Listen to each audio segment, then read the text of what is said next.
Alright guys, a quick one. Here, I'll detail how to enable or disable color correction on Samsung Galaxy A54 5G.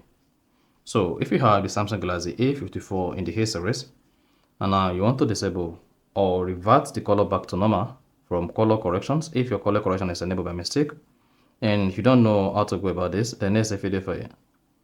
So if at the end of this you found this offer informative, please don't forget to like and then subscribe. Now to disable color correction on your Samsung Galaxy A54 5G, all you need to do is go ahead and open the settings app. So just open the settings application. On the settings page, scroll down, locate and click on accessibility.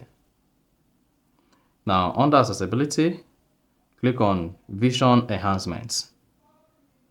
Once you selected vision enhancement, scroll down the vision enhancement page and then locate color correction. Click on that.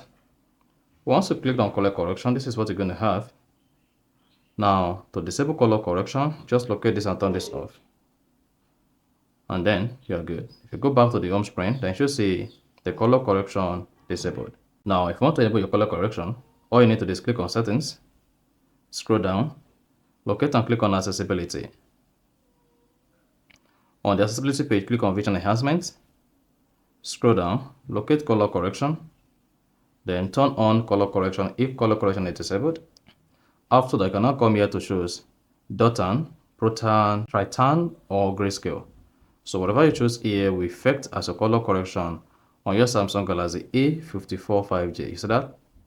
And then to turn it off, just toggle this off and then you're good. So that's exactly how to turn on or turn off, or how you can easily enable or disable color correction on Samsung Galaxy A54 5G.